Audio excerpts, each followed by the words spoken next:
자, 칠판에 뭐가 보이죠? 그 파라고스님하고 원담스님 지금 예, 노트가 보이나요? 예, 보입니다. 깨달음의 순간. 소리가 내가 소리를 죽여놨.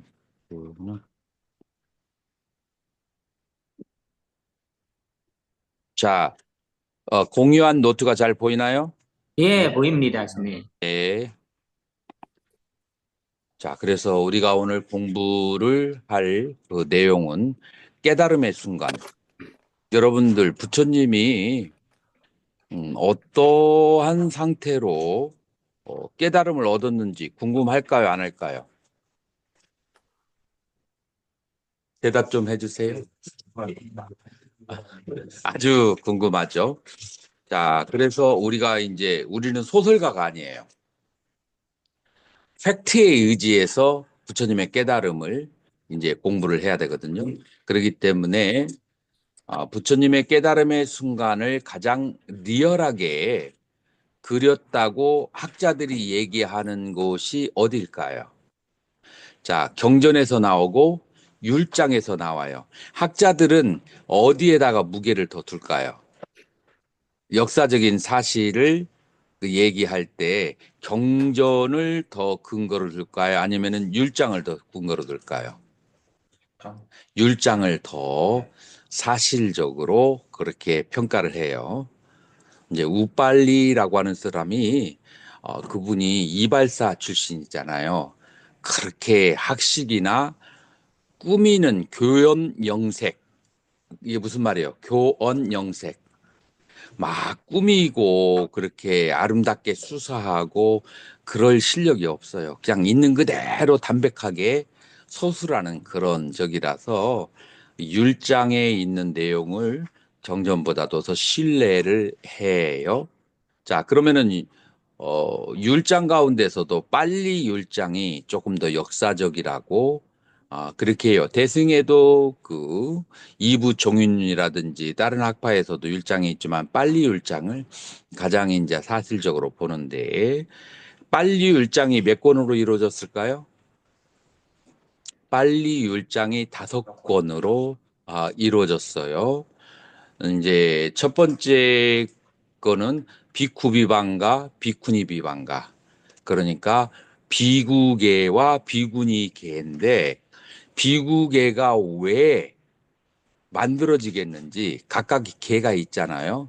227개, 남방에서는 217개고, 이제 우리는 249개인데, 그 하나하나가 만들어지게 된 연기를, 그 원인을 서술한 것이 비쿠, 비구니, 비방가예요.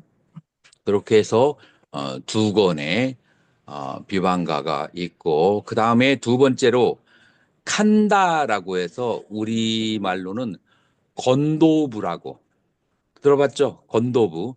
그래서 건도부가 두 가지가 있는데 원래는 빨리어로 칸다예요. 칸다라고 하는 것은 가지라는 뜻이에요.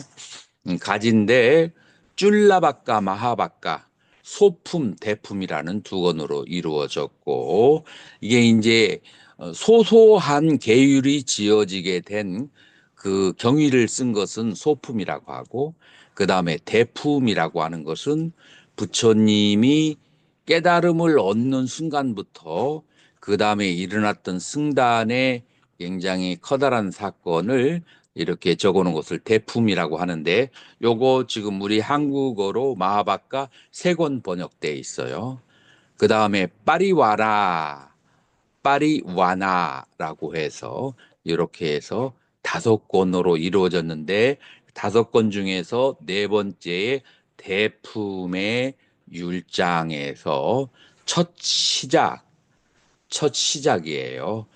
부처님께서 어떻게 해서 깨달음을 얻고 그 다음에 어떤 방식으로 얻게 되었는가를 저기 하는데 여러분들이 빨리 시간이면 내가 빨리 경전하고 한글 경전을 같이 놓고 빨리를 해석할 텐데 여러분들 다행히도 빨리 시간이 아니라서 한글을 가지고 그런데 조금 애매한 의미가 있으면 빨리어를 보면은 아주 선명해져요.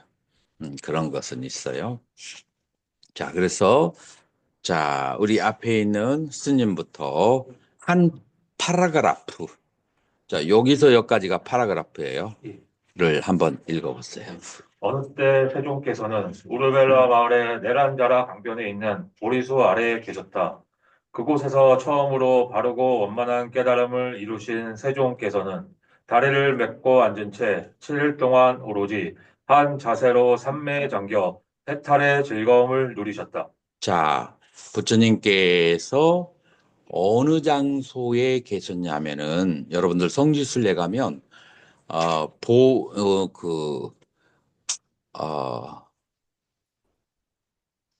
가야가 있고 보드가야 있어요. 가야에서 보드가야로 이렇게 가는 그 중간 좀 위쪽에 우르벨라라고 하는 그런 이제 마을이 있었고 그다음에 거기에 네란자라 강변 강변에서 보리수 아래에 앉아 계셨어요. 그리고 거기에서 깨달음을 얻고는 그 다음에 7일 동안 결가부자의 상태에서 삼매에 잠겨서 해탈의 즐거움을 누리셨자. 자, 뒤로 가세요. 2번. 그러던 중 밤이 시작될 무렵에 연기를 발생하는 대로 이 소멸하는 대로 명료하게 살렸다. 공명에 기대어 행이 있고 행에 기대어 식이 있고 식에 기대어 명색이 있고 명색에 기대어 육처가 있고 육처에 기대어 속이 있고 속에 기대어 수가 있고 수에 기대어 애가 있고 애에 기대어 취가 있고 취에 기대어 유가 있고 유에 기대어 생이 있고 생에 기대어 늙음, 죽음, 슬픔, 눈물, 괴로움, 근심, 갈등이 한꺼번에 있게 된다. 그리하여 이 괴로움의 뿌리들이 함께 일어나는 것이다.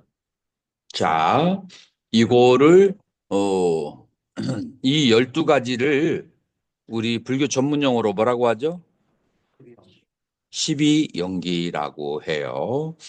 자, 요거를 빨리어로 말하면은 아위짜 빠짜야 쌍카라 쌍카라 빠짜야 윈야나 윈야나 빠짜야 나마루파 나마루파야따나 살 아야따나 살 아야따나 빠짜야 빠싸라고 그렇게 하는 거예요. 자, 여기에서 기대어라고 설명을 했는데 기대어의 원어가 기대어 언어가 뭐냐면은 빠짜여라는 뜻이에요. 여러분들 인연과호 들어보셨어요? 좋아요. 그러면 인연은 들어봤죠? 예. 자, 인은 빨리어로 해뚜라고 하고 연이라고 하는 것은 빠짜여라고 하는 거예요. 여러분들을 위해서 써줄까요? 아니면 안 써줘도 돼요. 자, 빨리 대답해요. 음.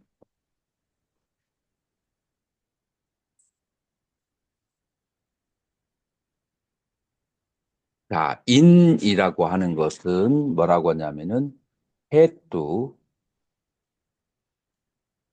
해뚜라고 하고,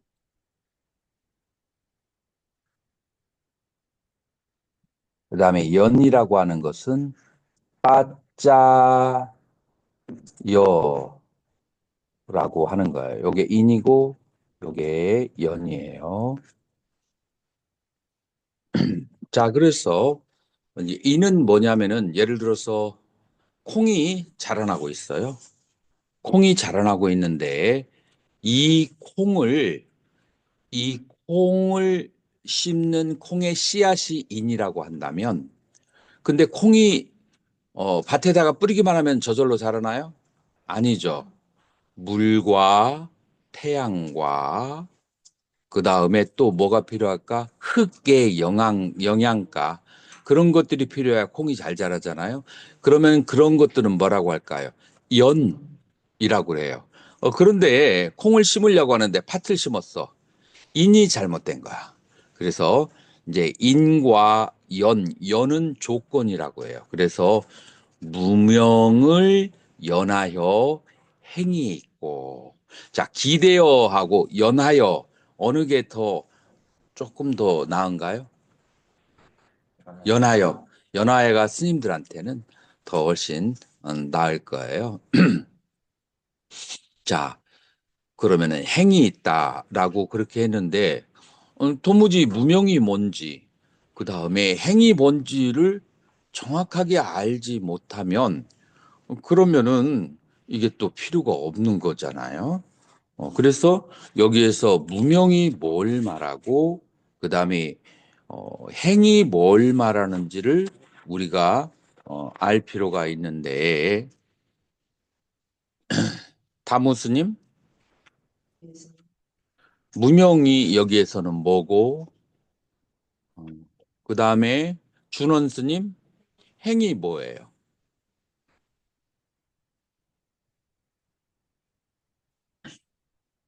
이제 대답을 할 때 모르면 X라고 해주세요. 행을 모른다. 자, 무명은 어리석음이에요. 사실은 여기서 무명을 X로 하고 이제 수학을 풀어나갈 때 X 하나가 있고 나머지가 알려지면은 X는 나중에 알 수 있잖아요. 그래서 여기서 말하는 무명이 뭔지를 X로 놔두고 행을 먼저 설명을 하자고요. 행이라고 하는 것은 행위예요. 자, 행위에는 몇 가지가 있죠? 행위에는 신구의 세 가지 그 행위가 있죠. 자, 그래서 요것을 행위라고 하느냐? 천만의 말씀. 뭐하고 연결해야 되냐면은 탐심과 진심에 의해서 generate. 그래서 시발됐어. 탐심과 진심에 의해서 신구의 삼업을 행위를 하는 그것을 행위라고 여기서는 얘기를 해요. 자, 그래서 요 행위라고 하는 것은 쌍카라라고 하는데 탐심과 진심에 의해서 발동된 몸이나 입이나 마음의 행위를 뭐라고 한다? 이것을 바로 행이라고 그렇게 한다라고 하는 거예요. 자, 그런데 그러면 탐심과 진심에 의해서 몸이나 입이나 마음의 행위가 일어나는 것을 이제 이번에는 우리 비구스님들이 예를 한번 들어보시는데 인생의 연륜이 많은 법선 스님이 한번 몸이나 이 말이나 마음으로 행위를 하는데 탐심이나 진심에 의지해서 행위를 하는 거 예를 한번 들어보세요. 뭐 하루 종일 하는 게 다 그건데. 그러니까 하나만 예를 들어요. 하루 종일 하는 말고 하나만 예를 들어서. 갑자기 누워있으니까 설사 기운이 있어서 점심을 굶었는데 점심을 굶었는데 이게 내 욕심인지 그래도 무명이 좀 가신 건지 잘 모르겠어요. 잘 나가다가 옆으로 가시네. 설사 기운이 있어서 점심을 굶었는데 도반 스님이 초콜릿을 가져오는 것을 보고 갑자기 탐심이 발동해서 뺏어 가지고 먹었다. 자, 그러면은 무슨 행위예요? 몸으로 탐심과 함께 결부돼서 일어난 행위예요. 자, 진심과 함께 결부된 행위는 희암 스님이 한번 예. 어, 괜한 있지도 않는 구설에 의해서 참지 못하고 인내하지 못하고 화가 솟구쳐서 거기에 맞대응해서 나도 화를 냈던 것이 후회스럽다. 너무 관념적이다. 길을 지나가는데 갑자기 한 아줌마가 눈에 광기가 있는 상태에서 예수 믿고 구원받아. 저기 절에 다니면은 지옥 가. 라는 말을 들었을 때 마음속이 화가 나요? 아니면 기뻐요? 약간 화가 나죠. 너나 잘해라. X년아. 이렇게 대답을 했다면 요거는 이제 무엇과 결부된 무슨 행위예요? 진심과 결부된 구의 행위, 구업이 되는 거예요. 자, 그렇게 해서 인간의 거의 모든 행위가 탐심과 진심과 결부돼서 행위를 하게 돼요. 자, 탐심을 일으키는 이제 원인을 한번 살펴보면 그 원인이 크게 네 가지가 있어요. 즐거워.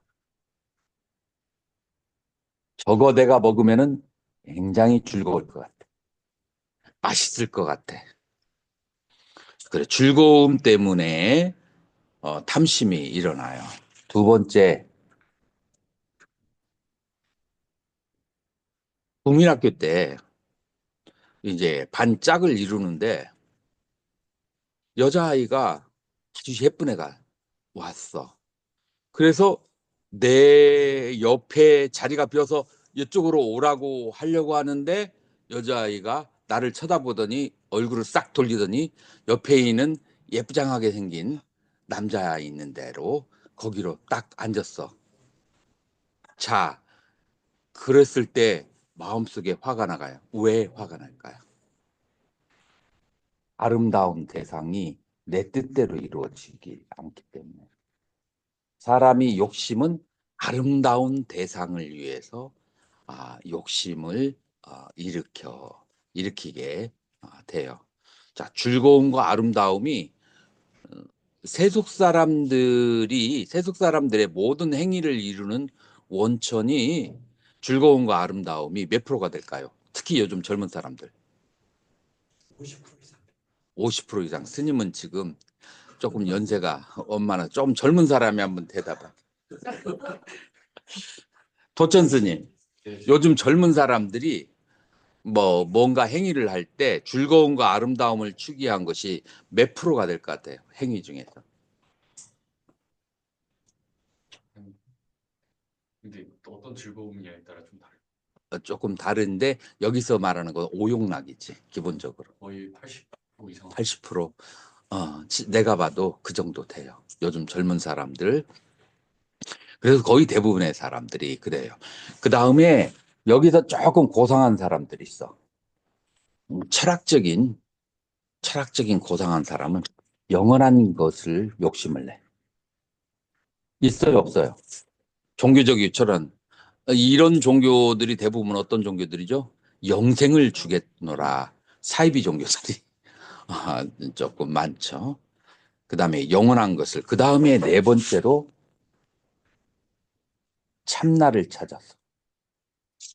이제 굉장히 이제 숭고한 그런 고결한 건데 이제 그래서 참나를 찾다가 안 찾아지니까 어떻게 해요?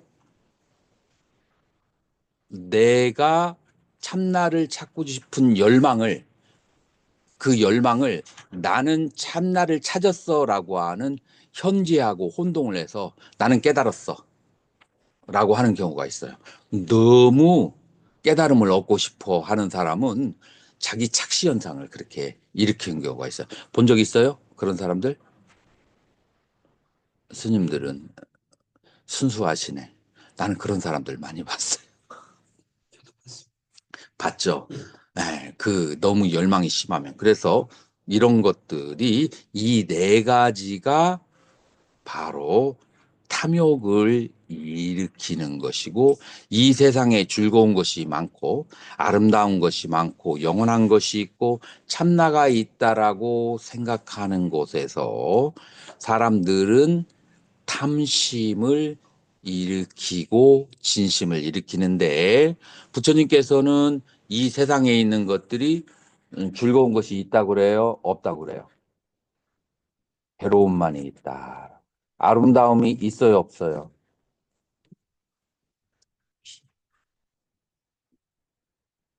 부정한 것만, 더러운 것만 있다. 영원한 게 있어요, 없어요? 무상한 것이 있다고 그래요. 참나가 있어요, 없어요? 없어요. 자, 그래서 이걸 뭐라고요? 부정고 부상무아라고 그래. 그래서 부정하고 괴롭고 무상하고 무한 것을 아름답고 즐겁고 영원하고 참나라고 misunderstanding, 오해한 것이 뭐라고요? 오해한 것이 뭐라고요? 그게 바로 무명. 그 무명이라고 하는 것은 오해예요. 뭐를 오해하느냐? 괴로움을 즐거움으로 오해하고, 부정한 것을 아름다운 것으로 오해하고, 무상한 것을 영원한 것으로, 무아인 것을 참나로 오해하면서 중간중간에 병들이 이제 발생하게 되는 거예요. 이 네 가지의 믿음을 가지고 있는 사람은 열심히 한다 하더라도 언젠가는 팍 터지게 돼 있어요. 안 좋은 쪽으로. 그래서 이제 이 무명을 타파하려면은 왜 부처님께서는 고라고 했을까? 왜 아름다움이 없다고 했을까? 왜 무상하다고 했을까? 무아가 없다고 하는 것을, 그거를 내가 깨달아야만 되는 거예요. 그것을 깨달으면 뭐가 사라져요? 탐심과 진심이 사라져요. 자, 요거를 한마디로 말해서 뭐라고 하냐면 치라고 그래. 치가 원인이 돼서 탐심과 진심이 발생하게 되는 거예요. 그래서 탐심과 진심을 가지고 행위를 하는 것이, 그게 바로 행위다. 그래서 이게 바로 무명을 연하여 행위 있고라고 하는 거예요. 이해가 좀 되나요? 무명을 연하여서. 자, 행위 있으면, 그러면은 행위의 끝에 남는 게 뭘까요? 어떤 행위를 하던 간에 기억이 남잖아요. 기억이 남는데 탐심과 진심이 일어난 행위는 기억에 남지만 탐심과 진심이 없이 한 행위는 기억에 별로 남지 않아요. 이 말이 이해가 될까요? 이해가 안 되면은 예를 또 들어주고. 근데 이해가 될 것 같으죠? 우리 비구니 스님들은 예를 하나 들어줘? 예를 들어서 어, 뭐냐면은 어,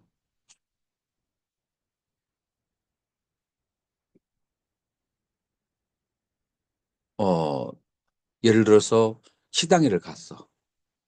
아, 내가 인도에서 스리랑카, 인도, 미얀마 등에서 25년을 살다가 한국에 내려오는데, 이제 저 공부 다 끝나고 내려오는데 이제 축하해 준다고 이제 그 법제자 스님이 차를 하나 신도님 이렇게 해서 데려다 줬어요.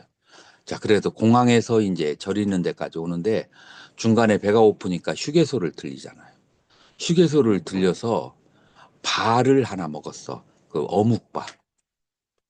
어묵밥을 하나 먹었는데 완전 해분. 그렇게 맛있을 수가 없어.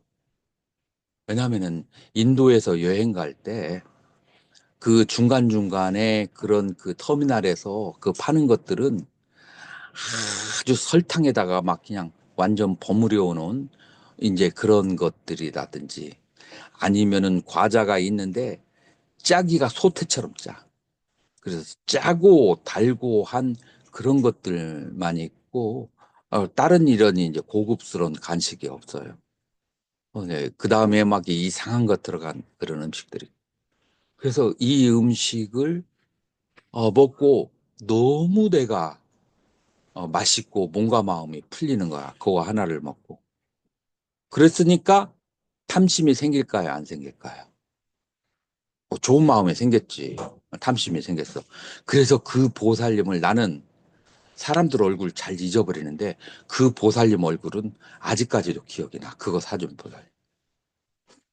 이게 무슨 말이냐면은 탐심과 결부된 것은 기억과 인상에 굉장히 강렬하게 남아요. 그런데 사줬는데 뭐 그냥 입에서 모래가 씹히는 맛이야. 그것도 기억이 잘 나. 근데 크게 맛있지도 않고 맛없지도 않아. 그러면은 기억에 남지도 않아요. 그래서 탐심과 진심과 결부된 기억. 이걸 영어로는 impression이라고 하고 우리말로 인상이라고 해.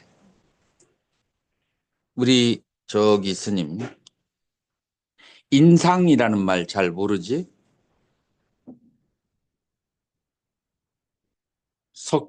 석덕대 스님.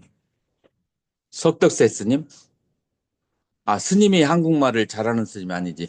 여기다. 심동 스님이네. 심동 스님. 임프레션, 영어로는 임프레션인데 인상이라는 말 이해해요?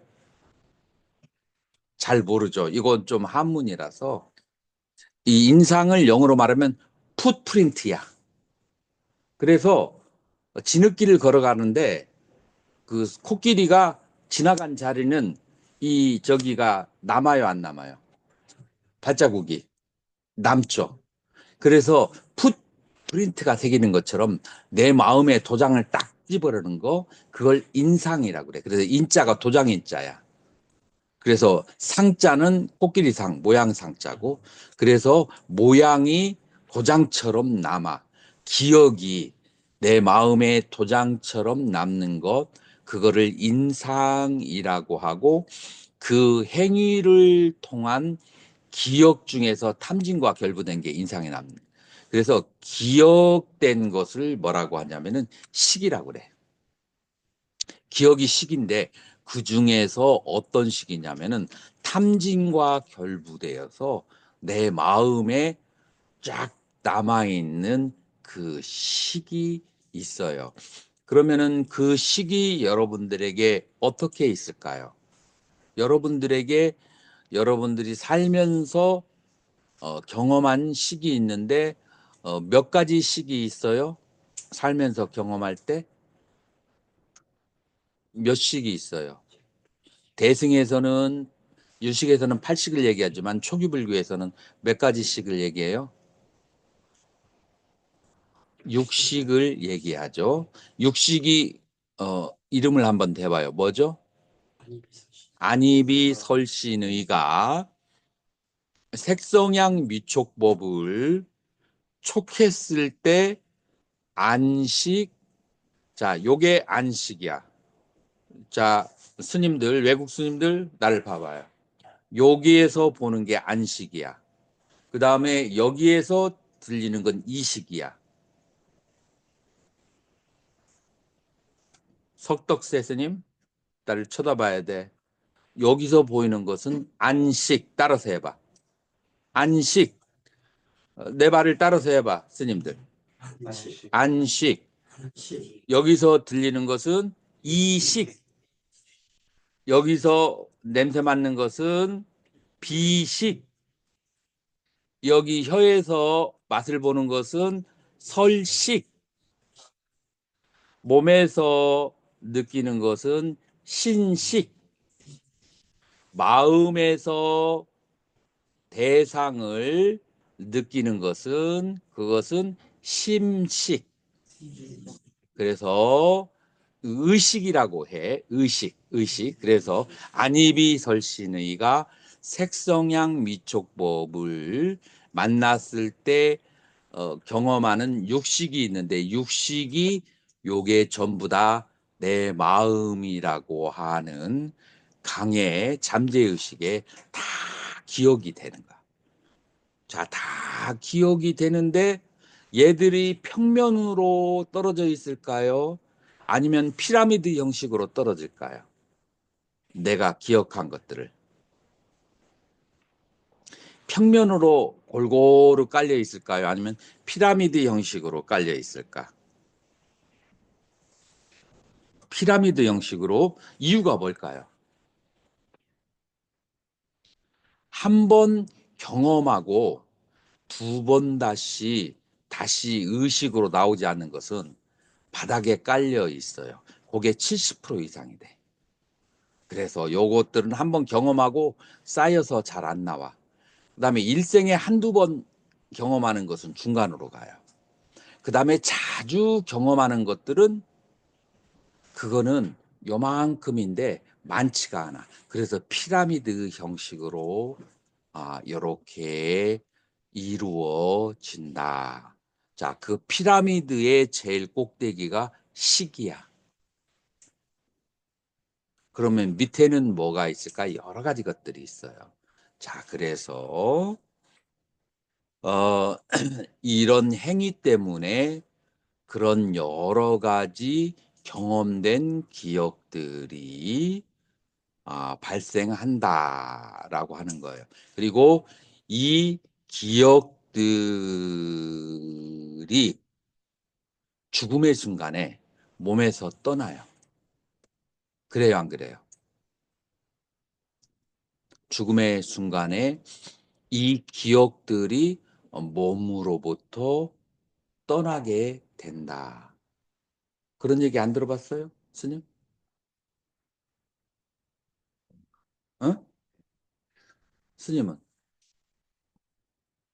의식이 잠재돼 아니, 죽음의 순간에. 죽음에서 죽음의 순간에 이 식이 몸 바깥으로 나가겠어요, 안 나가겠어요? 스님은 어때요? 나온다는 얘기 많이 들었어요. 그러니까 윤회를 하지. 그러나 얘가 영혼은 아니에요. 영혼은 똑같은 것이고 이 식은 계속해서 변화하는 것이야. 그리고 이 식은 소멸할 수도 있어. 근데 영혼은 변화하지 않고 소멸하지도 않아. 그래서 영혼과 이 식은 다른 거예요. 이 식이 몸 밖으로 나가서 윤회를 한다라고 하는 거예요. 어떻게 윤회를 할까요? 첫째, 지나가다가 마음에 드는 부모가 잠자리를 같이 할 때 거기에서 색깔이 오라가 나는 것을 봐. 그래서 내 마음에 들으면 그쪽으로 싹 가는 거야. 자, 그래서 첫 번째, 이 시기 윤회를 하려면 세 가지 조건을 갖춰야 돼요. 세 가지 조건을 갖춰야 되는 첫 번째, 부모가 화합을 해야 되고, 첫 번째, 부모가 화합을 해야 되고, 두 번째로 어머니가 그 가임기라고 하나요? 아기를 뵐 수 있는 그런 이제 조건이 돼 있는 그런 상태가 돼 있어야 되고, 그리고 거기에 이 식이 들어가야 돼요. 요 세 가지 조건에 의해서 이 세 가지 조건에 의해서 윤회를 하게 된다라고 하는 거예요. 자, 이 얘기를 들어본 사람 손 한번 들어봐요. 과거에. 안 들어본 사람 손 들어봐요. 다들 처음이에요. 이 얘기는 어디에 나왔냐면 초기경전 어디에 나왔냐면 마하니다나 숫다 장부의 대연경이라는 경전에 지금 내가 말한 그대로 나와요. 장부의 대연경에 마하니다나 숫다라고 하는 거예요. 그래서 이제 이 식이 어머니의 모태 안에 들어가요. 어머니의 그 모태 안에 들어가면 그러면은 이 식이 어머니와 아버지의 정혈을 의지해서 크기 시작하는 거예요. 그래서 이 식은 프로그램과 같은 그런 기능을 가지고 있어요. 그래서 한 달 안에 사람의 사지와 혹은 개구리의 식이 들어갔어. 개구리의 사지와 혹은 뱀이 들어갔어. 뱀의 사지가 한 달 아니면 나와요. 그거를 뭐라고 하느냐? 식과 그다음에 몸을 갖췄다고 해서 명색이라고 그래요.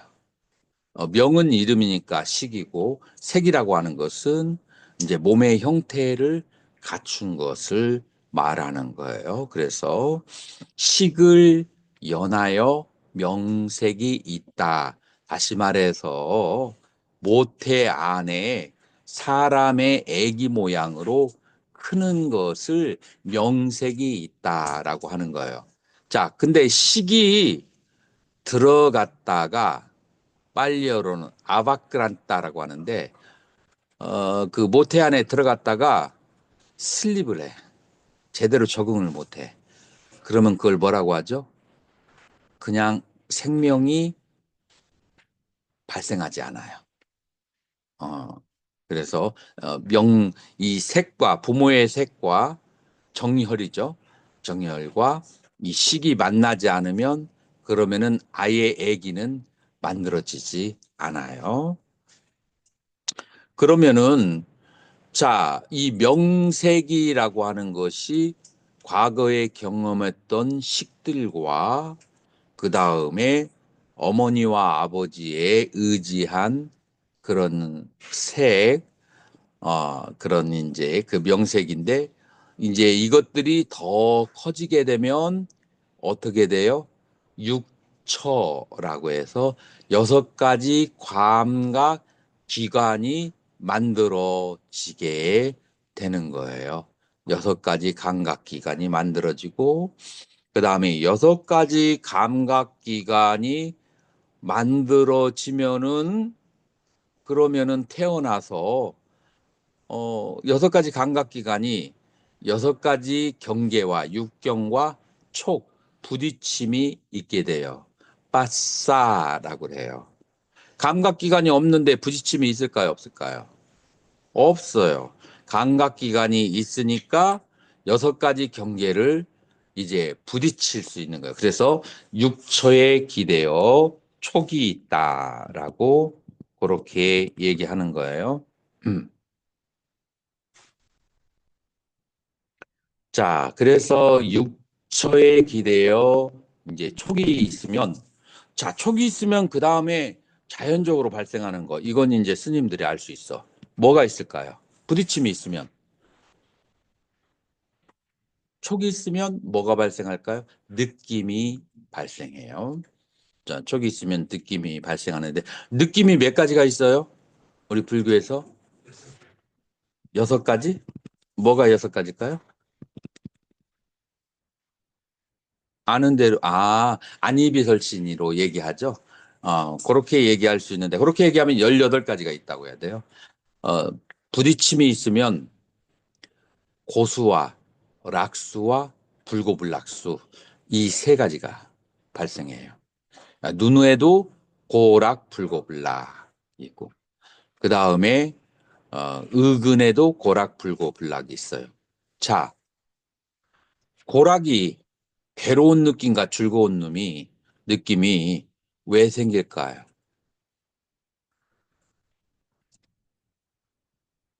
눈으로 대상을 보는데 왜 괴로운 느낌이 심하게 안 생기면 사람을 쳐다보고 있으면 그런 눈이 즐거울까요? 괴로울까요? 이제 여기서 심하게 안 생긴 사람이라고 하는 것은 팔다리가 성하지가 않고 눈이나 얼굴이 기형적으로 돼 있으면 그러면은 괴로운 느낌이 생긴단 말이에요. 자, 그 다음에 심하게 잘 균형된 사람을 보면 즐거운 느낌을 갖게 되는 거예요. 자, 그런데 이 괴로움과 즐거움을 느끼는 데 있어서 우리는 이미 선언된 프로그램이 있어요. 전생에서 가져온 그 프로그램이 있어서 그 자기의 기억에 합당한 그런 대상은 즐겁게 느껴지고 자기의 그 판단과 기억에 합당하지 않는 사람은 괴롭게 느껴지고 그 다음에 세 번째로는 뭐 무덤덤한 그런 느낌이 있고 이렇게 세 가지의 느낌이 발생한다라고 하는 거예요. 자, 세 가지의 느낌 가운데서 어떤 느낌이 애를 발생할까요? 즐거운 느낌이 애착을 발생해요. 싫은 느낌은 뭐가 발생할까요?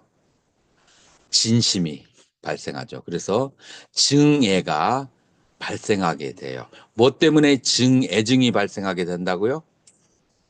느낌 때문에. 즐거웠고 괴로운 느낌 때문에 애증이 발생한다. 라고 이제 그렇게 하는 거예요. 자, 이제 즐거운 느낌에 대해서 자꾸 다시 경험을 이제 하고 싶어질 때 예를 들어서 안동에 짬뽕집이 이제 안동 시내에 짬뽕집이 있는데 그 집은 뭘로 만드는지 다른 데 짬뽕하고 완전히 달라. 그래서 줄 서서 기다려야 되는데 우리 스님들은 줄 서는 게 상그라워서 가가지고 안 먹는데 하여튼 그 집은 그렇게 짬뽕을 맛있게 만들어요. 자, 그렇게 짬뽕을 맛있게 만드니까 한 번 먹고 나서 그 다음에 뭐 하고 싶어져요? 자꾸 가서 제 경험을 하고 싶어지게 되는 거예요. 그게 바로 뭐냐면은 애에 연하여 취착심이 발생하게 되는 거예요. 자, 그러다가 어떻게 돼요? 저 짬뽕집 옆에로 이사 가야겠다. 라고 하는 생각까지도 날 수가 있어요. 그게 바로 여기서 애와 치가 다른 점이 있어요. 이 치는 뭐라고 하냐면은 우빠, 나라고 하고 애는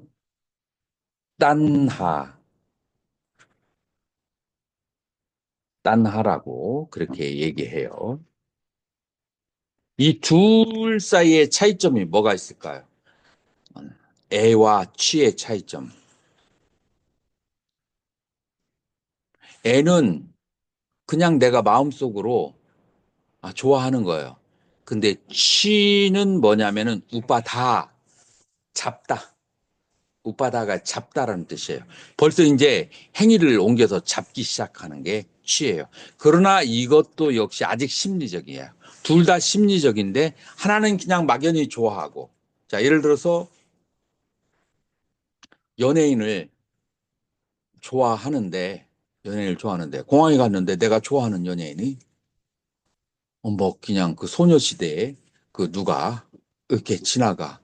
그런데 좋아는 하지만 감히 가까이 다가가서 평소에 팬이었습니다라고 말을 못해.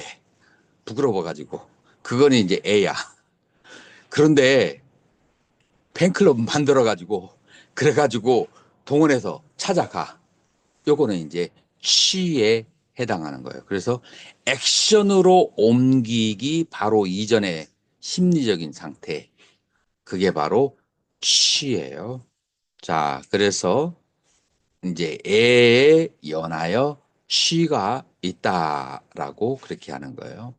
그래서 그렇게 취착을 하는데 이제 취착심에 크게 네 가지가 있어요. 그 네 가지가 뭐냐면은 오욕락을 취착하는 거. 욕시라고 그래. 오욕락을 취착하는 거. 그 다음에 두 번째로는 뭐냐면은 견취. 누군가가 윤석열 씨를 욕을 하면은 그러면은 막 부르르 떨면서 막 화를 내면서 이재명 씨를 공격을. 그런 상대방은 이재명 씨를 공격했다고 부르르 떨면서 싸우는 거야. 뭐 때문에 그렇죠? 자기의 견해에 대해서 아, 윤석열 씨는 옳다. 이재명 씨는 그르다라고 하는 이재명 씨는 옳다. 윤석열 씨는 그르다라고 하는 취착심을 가지게 된 거예요. 그래서 취착심을 가지게 돼. 그 중에 이제 뭐냐면은 견해에 대한 취착심을 뭐라고 하냐면 견취라고. 견취가 강한 사람들 주변에 많이 있어요, 없어요? 있어.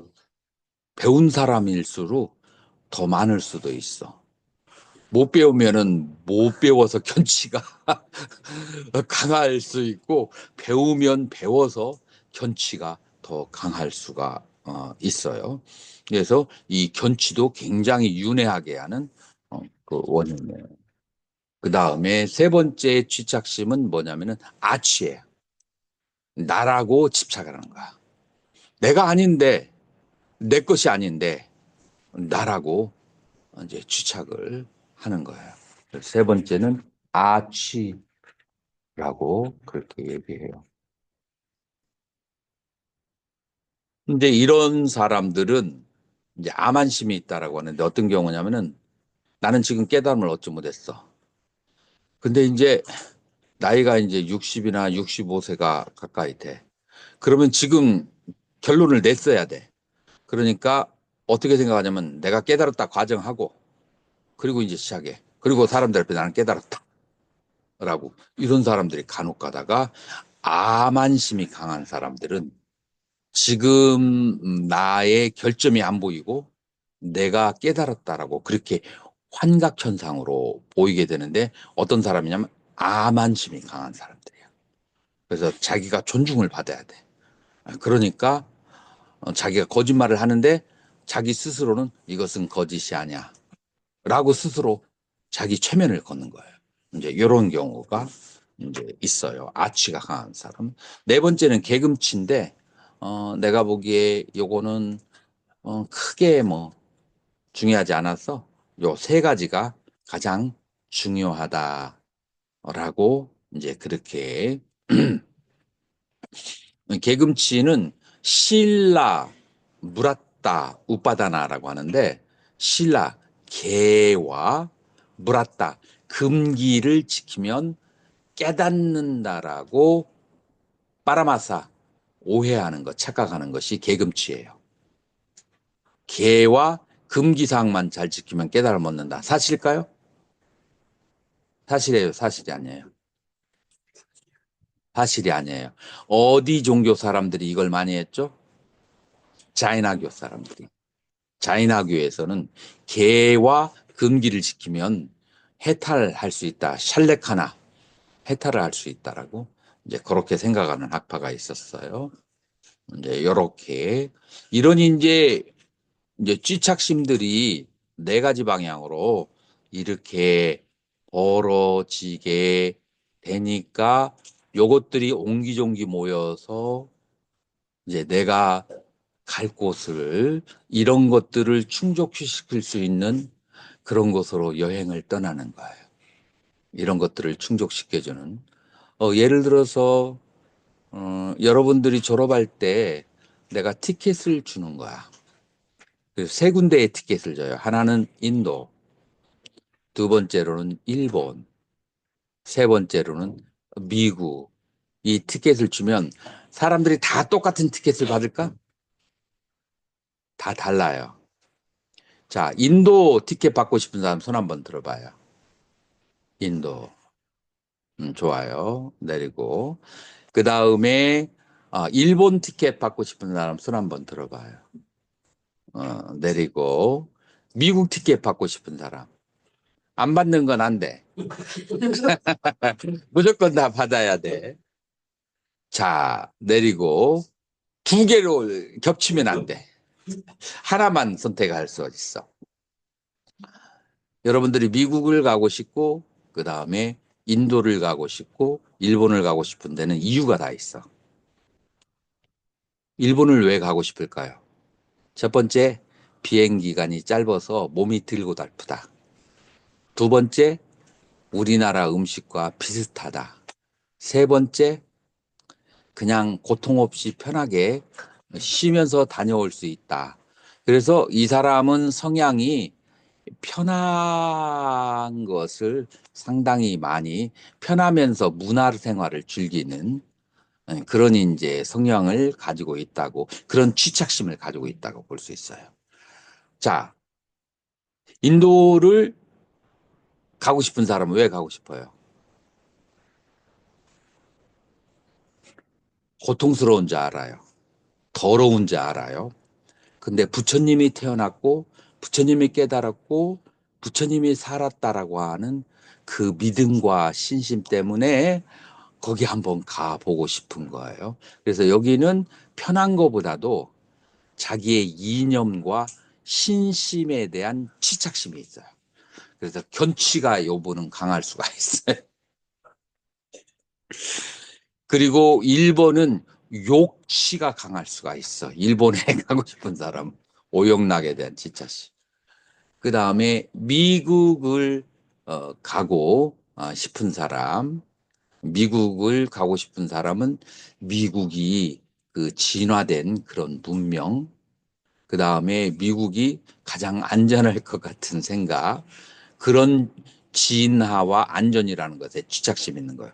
그렇게 다 각각 달라드시지, 우리가 죽은 다음에 이러한 취착심에 의해서 어떤 사람은 축생을 가고 싶고, 어떤 사람은 악위에, 어떤 사람은 인간에, 어떤 사람은 천상에, 어떤 사람은 극락에, 어떤 사람은 열반에 가고 싶은데 요 네 가지가 재료예요. 자, 그래서 그런 취착심 때문에 치연유라고 하는데, 여기서 유라고 하는 것은 요유, 색유, 무색유, 요계, 색계, 무색계의 어디에 대한 열망이, 욕망이 있는 거, 가고 싶은 욕망이 있는 거. 나는 딱 한번 그 색계의 색구경천이라는 데가 그렇게 화려하고 좋다는데, 내가 비료를 먹더라도 거기는 한번 꼭 가보고 싶다. 이제 그런 사람이 있을 수가 있어요. 그래서 이제 유가 생기는데, 여기서 유는 삼유예요. 그 다음에 욕에 대한 욕애, 욕계에 대한 그런 애착, 그 다음에 색계에 대한 애착, 무색계에 대한 애착이 이제 유고, 그 다음에 두 번째 유는 뭐냐면, 그래서 욕계의 욕계를 만드는 거야. 색계를 만들고 무색계를 만들어서 거기에 가서 태어나는 거예요. 거기에 가서 태어나는. 무엇이? 내가 가지고 있는 취착심이. 우리가 1960년대 우리나라가 어땠어요? 허허벌판이었어요. 발달이 되지 않고.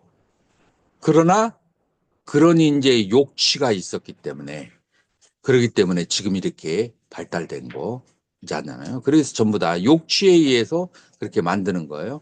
색계, 무색계, 욕계, 색계, 무색계도 다 우리의 마음에 의해서 취착심이 있으면 원자가 땡겨와가지고 그런 세계가 만들어지는 거예요. 그리고 그런 욕계, 색계, 무색계 어디에 태어났기 때문에 어떤 현상이 발생해요? 태어났기 때문에 늙고 병들고 죽고 근심스럽고 슬퍼하고 괴롭고 번민하고 그래서 태어났기 때문에 생을 연하여 노병사 우비 고뇌 민이 발생한다 라고 하는 거예요. 자, 그렇게 해서 이제 이와 같은 이치를 부처님께서 깨닫고 나면서 일주일 동안에 이것을 어떻게 중생들이 괴로움의 세계에 떨어지게 되는지를 한번 요렇게 훑어봤어요. 자, 이것을 다시 반대로 이제 훑어 보는 거. 그래, 이거를 순관역관이라고 그렇게 하는데, 자, 3번. 자, 뒷줄에 있는 스님 읽어보세요. 그러나 진서로 분노해서 형석을 없애면 모든 남김없이 사라진다. 소명이 사라짐으로 행위 사라지고 행위 사라짐으로 뜻이 사라지고 뜻이 사라짐으로 면색이 사라지고 면색이 사라짐으로 육체가 사라지고 육체가 사라짐으로 죽기 사라지고 죽기 사라짐으로 수가 사라지고 수가 사라짐으로 예가 사라지고 예가 사라짐으로 죄가 사라지고 죄가 사라짐으로 요가 사라지고 요가 사라짐으로 생이 사라지고 생이 사라짐으로 물물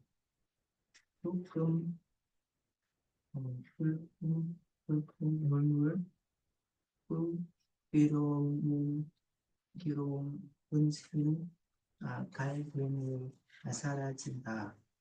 그래하여 이 괴로움의 뿌리들이 모두 사라지는 것이다. 자, 아주 잘 읽어요. 자,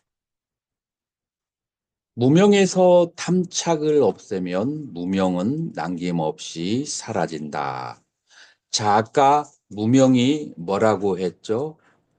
이 사바세계, 이 욕계, 이 만들어진 세계에 아름다운 것이 있고 즐거운 것이 있고 그 다음에 영원한 것이 있고 참된 것이 있다라고 하는 그 착각이 사라져서 이 세상은 괴로움에서 괴로움으로부터 자유, 괴로움과 괴로움의 자유만 있을 뿐입니다.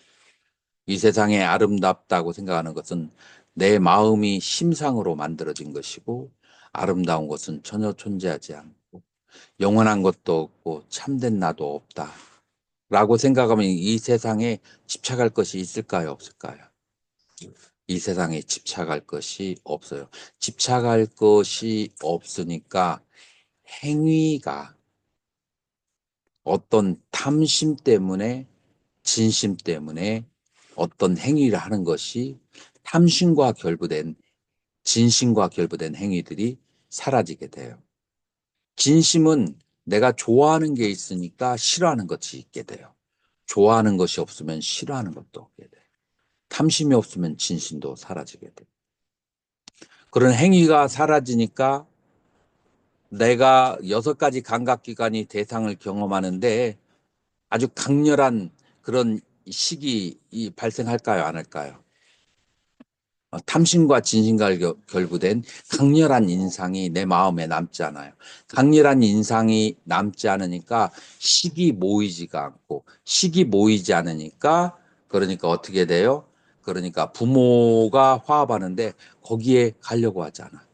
거기는 남녀의 애정이 그 부정한 애정이 있는 곳, 그건 윤회가 있는 곳, 거기에 들어가지 않아.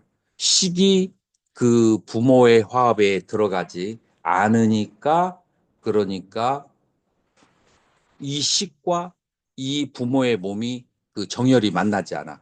그래서 명색이 생기지 않아. 명색이 안 생기니까 6가지 감각기관이 사라지고, 6가지 감각기관이 없으니까 촉이 부딪힐 것이 없고, 촉이 없으니까 3가지의 느낌도 없어. 그래서 느낌이 없으니까 사랑할 것도 없어. 사랑할 것이 없으니까 취착할 것이 없고, 취착할 것이 없으니까 욕계, 색계, 무색계라는 유를 만들어내지 않아요. 욕계, 색계, 무색계가 없으니까 태어날 것이 없고, 태어날 것이 없으니까 노병사, 우비, 고뇌민이 사라지게 된다. 이렇게 해서 괴로움의 뿌리들이 모두 사라졌다. 그래서 부처님께서는 무명이 없어지니까 행이 없어지고, 행이 없어지니까 식이 없어지고, 모든 다시 윤회할 거리가 사라졌다. 그래서 아란과 부처님들이 늘 하시는 말씀이, 내가 까땀까라니야. 내가 해야 될 일은 다 했다. 너희 따땀, 이 그 윤회의 세계에 다시는 오지 않는다. 라고 선언을 그렇게 하는 게 이 12연기를 깨닫고 발생하는 것이다. 라고 그렇게 하는 거예요. 자, 지금 이 12연기에 대해서 질문하고 싶은 거 있으면 질문해 주세요.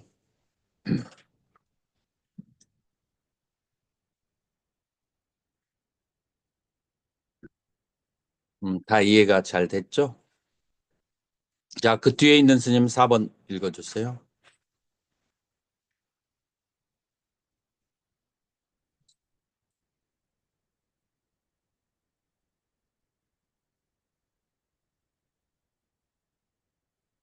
예, 세종께서는 감을 읊으셨다. 고요히 명상에 잠긴 수행자에게 진실로 법칙이 드러났다. 그 순간 모든 의심이 사라졌으니 괴로움의 원인을 알아낸 까닭이다. 자, 일주일 동안 결과부자를 하고 앉아 있으면서 이 괴로움의 세계에 태어나는 원인과 그 다음에 끊어버리는 방법을 알고 나서 모든 의심이 사라졌다라고 선언하고 있어요. 그 다음에 5번.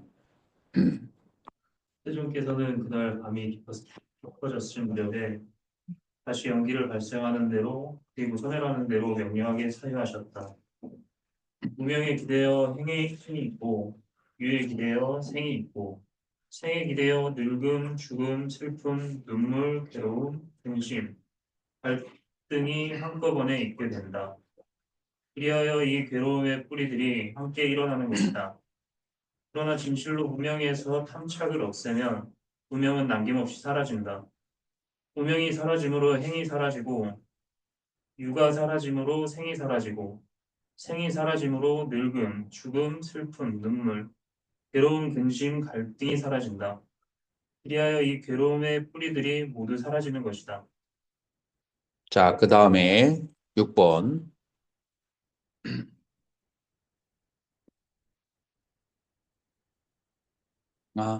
자, 이쪽 이 3번째 줄로 스님이 읽어주세요.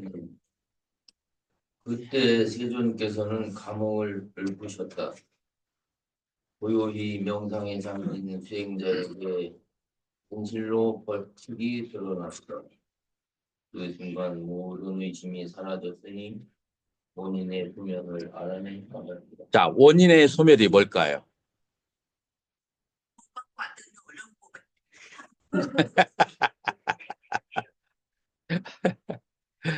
자, 여기서 말하는 원인의 소멸이 뭘까요?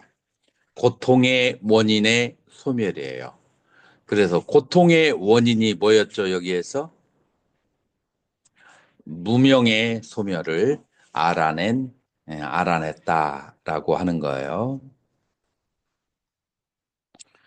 그래서 7번도 똑같은 얘기고 8번도 이제 비슷하고, 자, 그 다음에 그 뒷줄에 2번 야자팔라 나무에 일주일이 지났어요. 자, 일주일이 지나서 이제 첫 번째 일주일 지나고 나서 행위예요. 자, 읽어보세요. 아사팔라 나무 을 세종께서는 7일이 지난 뒤 황매에서 피어났었다. 그리고 보리스를 떠나 아사팔라 미드로다 나무로 들었다.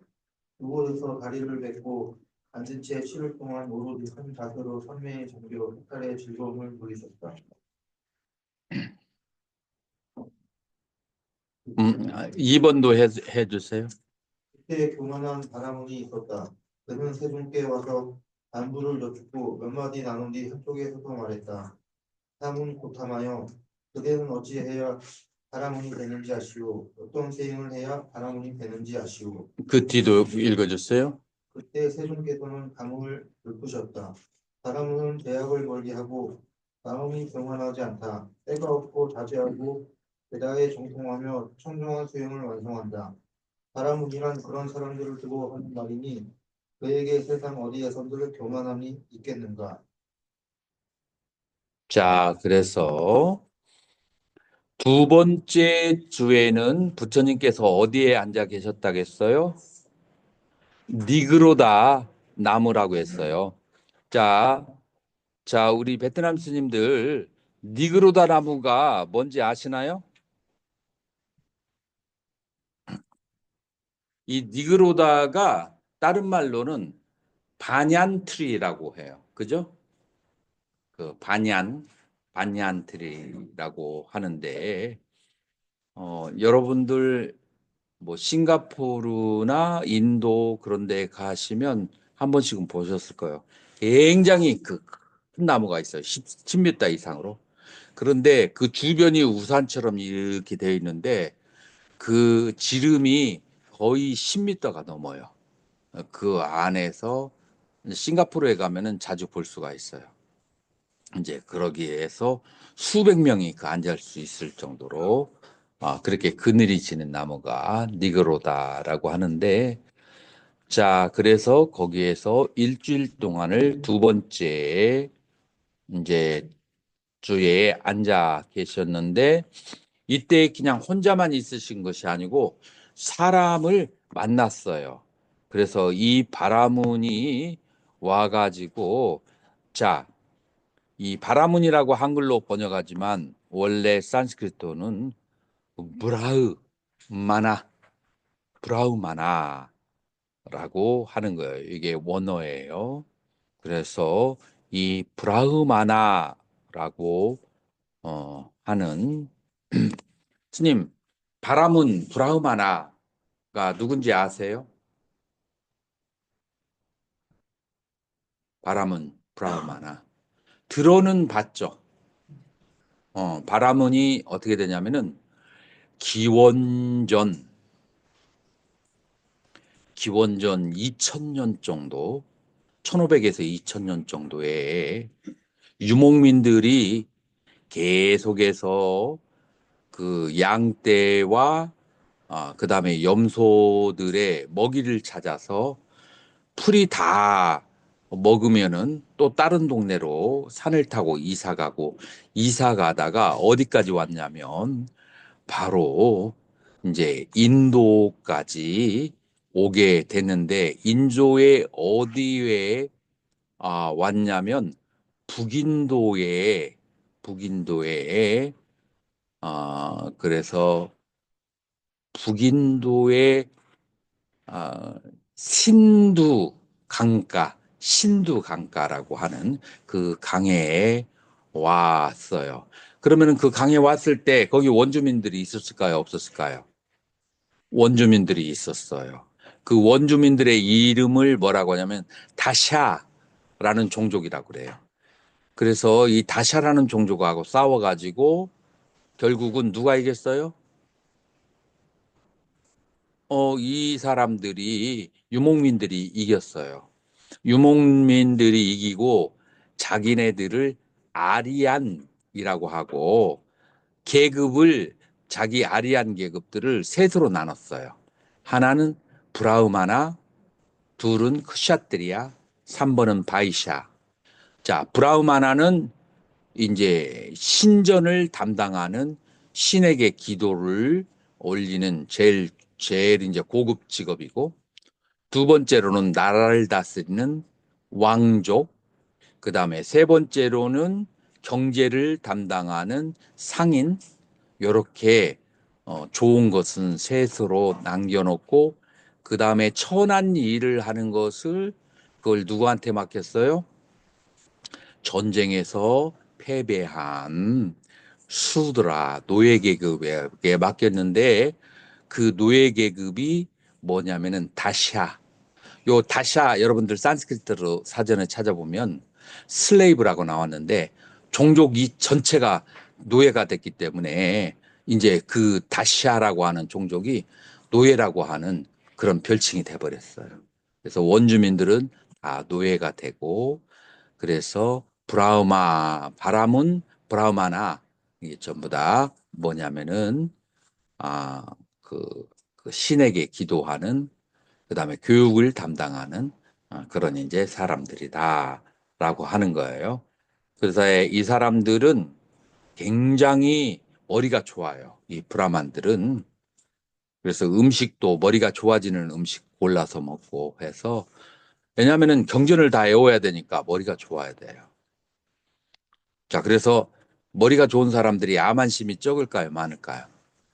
많아요. 그래서 이 암환심이 많은 브라마가 이제 부처님에게 무엇이 바라문이냐라고 그렇게 질문을 했을 때 부처님께서 그렇게 대답을 했다는 거예요. 이것이 이제 몇 주째예요? 두 번째 주째에 이제 부처님께서 일주일을 그와 같이 지내셨어요. 자, 그 다음에 세 번째 주에는 일주일 이상을 부처님께서는 산매에 드는 예가 있을까요? 없을까요? 없어요. 이유가 뭘까요? 일주일 이상을 움직이지 않고 산매에 들면 감각기관이 상하기 시작해요.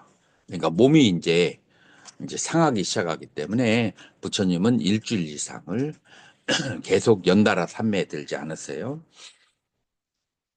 세 번째 일주일일 때는 어디로 갔느냐면 무찰린다 나무로 이제 가셨어요.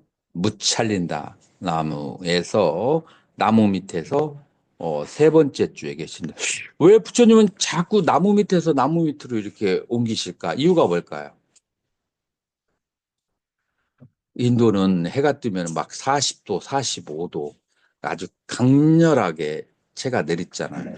특히 오후 2시에서 4시 반 사이에는 지글지글 그냥 익어요. 그래서 항상 나무 밑에 있어야 몸이 상하지가 않아요. 그래서 이제 세 번째 주에는 7일 동안 계속해서 비가 내린 거예요.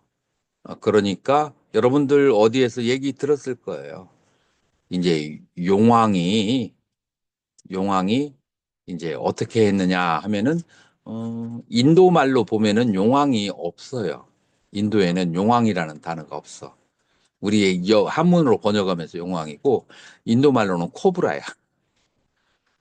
코브라가 기다란 코브라가 있거든요. 그게 몸을 7바퀴를 돌려서 부처님 몸을 감싸고, 그다음에 코브라 여기가 제일 목이 넙대대하잖아요. 그걸로 부처님 머리 위를 딱 이렇게 막아서 일주일 동안에 그 비를 가려줬다. 누가? 무찰린다 코브라 용왕이 그렇게 해줬다 이 말이에요. 그래서 세 번째 줄을 무사히 이제 지나고 난 다음에 자 여기서 이제 중요한 거예요. 용왕이 몸을 풀고 난 다음에 뭘로 변했어요? 놀랄까봐 동자의 모습으로 변해서 이제 합장 경비하고 옆에 서 있다라고 그렇게 그때 이제 세종께서 개송을 읊으셨어요. 자 뒤에 있는 스님 요 개송 한번 읽어봐 주세요.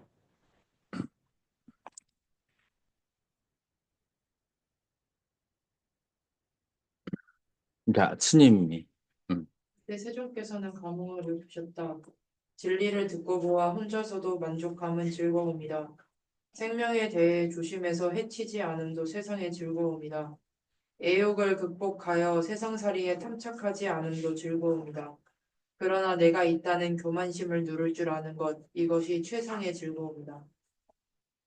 자 요거는 이제 부처님이 스스로도 그렇지만 요 그 무찰린다 나가 산스크리트 원어는 나가예요. 빨리어로는 무찰린다 나가 그러니까 코브라에게 이제 얘기하는 거예요. 해치지 생명에 대해서 조심하고 해치지 않는 것을 즐거움으로 삼아라.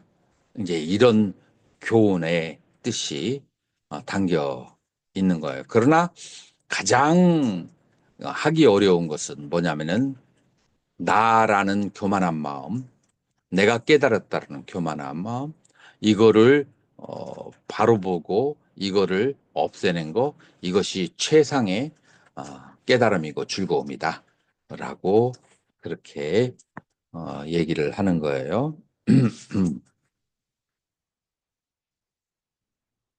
지금 몇째 주 지나갔죠? 그다음에 다음 주 그 뒤에 스님 읽어봤어요. 라자야따나라고. 세종께서는 7일이 지난 뒤 선미에서 깨어나셨다. 그리고 무찰린다 나무를 떠나 라자야타나 나무로 가셨다. 그곳에서 다리를 메고 앉은 채 7일 동안 오로지 한 자세로 성미에 잠겨 해타로 즐거움을 누리셨다. 그때 타피사와 발리카라는 두 상인이 우칼라 지방에서 세존이 계시는 곳으로 향하는 큰 길을 가고 있었다.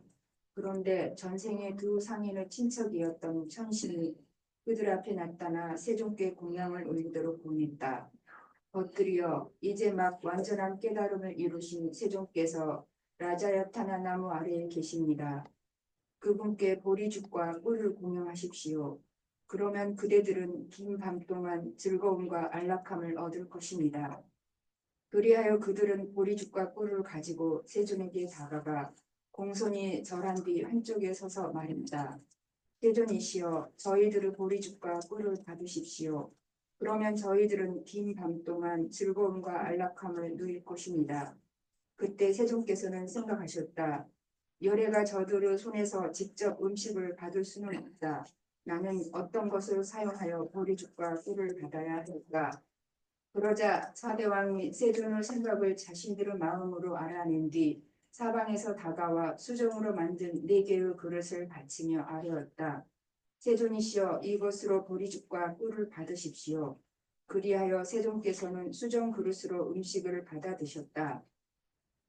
두 상인은 세종께서 음식을 다 드시고 그릇에서 손을 거두시는 것을 보고서는 세존의 발에 머리를 숙이며 아뢰었다. 세존이시여, 세종과 법에 귀의합니다. 세종께서는 저희들을 신자로 받아주십시오. 오늘부터 생명이 다할 때까지 귀의하겠습니다.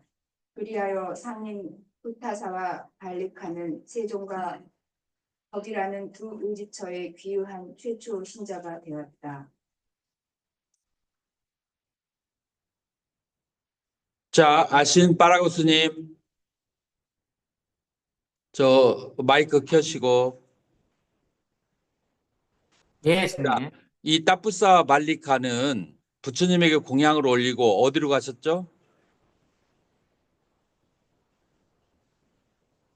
이 미얀마에 간다고 하는데. 미얀마, 버마에 갔어요. 음. 그래서 예. 그 버마에서는 이 두 사람이 와서 그러니까 부처님께서 깨달음 얻고 나서 4주째 되는 때에 부처님께 공양을 올리고 그 다음에 부처님에게서 머리카락을 한 줌 받았다고 그래요. 그래가지고 와서 이 두 사람이 만든 탑이 있어요. 그래서 미얀마는 그걸 굉장한 자부심으로 생각해요. 가장 빠르게 그 부처님의 유물을 그러니까 그것도 살이라고 그래요. 여러분들 부처님의 머리카락을 살이라고 하는데 여러분들 동의하시나요? 그래서 사리는 세 가지가 사리가 돼요. 첫 번째가 뭘까요? 부처님을 태워가지고 그 나온 유리구슬 같이 생긴 거, 요거 살이라고 그래요. 자, 두 번째, 뭐를 살이라고 하죠? 살이라, 이 산스크리트 살이라는 몸이라는 뜻이에요. 그러니까 부처님의 타다가 남은 몸이 있을 거 아니에요. 뼈라든지. 그 뼈가 지금 이제 가장 확실하게 유력시 되는데 그 뼈가 지금 어디 박물관에 있죠? 델리 박물관에. 그건 세계 전학자들이 요 뼈는 부처님의 뼈라고 다 확신을 하는 뼈예요. 그래서 부처님의 몸을 살이라고 이제 그렇게 하고 그러니까 머리카락도 몸에서 나온 거니까 살이가죠. 세 번째 살이는 뭘까요? 부처님이 쓰시던 도구들 그것마저도 살이라고 그렇게 하기도 해요.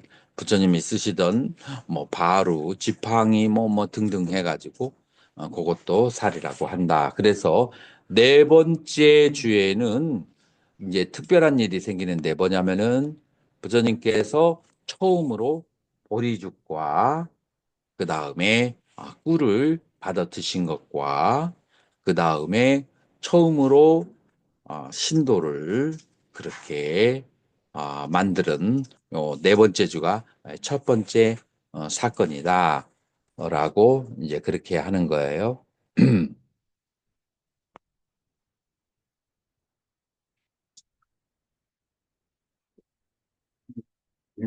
네. 유가 있으면 생이 들어온 다음에 음. 그 생로 지나가면 앞에 어떻게 이게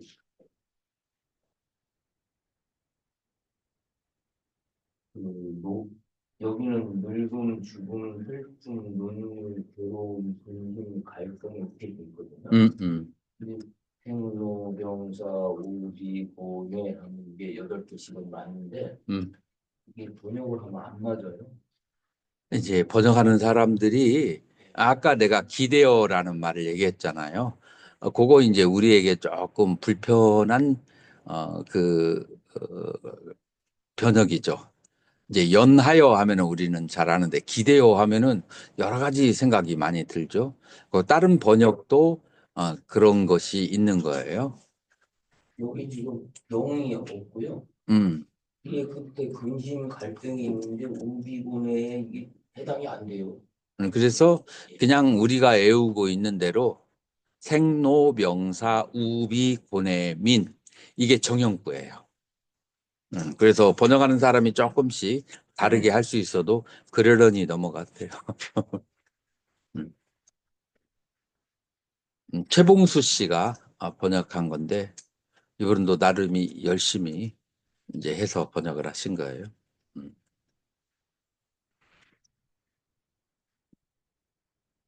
자, 시간이 2시가 되었으니까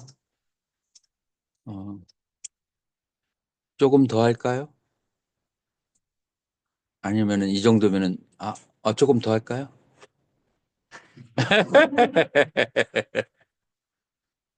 저희 수업이 밤 9시까지. 그래요. 그러면은 오늘 여기까지 하도록 하겠습니다. 부모사가 다 타서 많이 채우시. 다 타지는 않았어요. 반절만 탔어요. 아주 슬프시겠어요.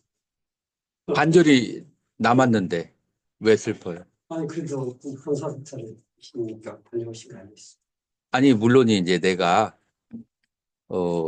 보은사 대학원이 거기가 있고 하지만 처음에는 전소됐다고 해서 굉장히 그 뭐라고 할까, 아, 끝났구나. 라고 생각을 했는데 의외로 딱 가보니까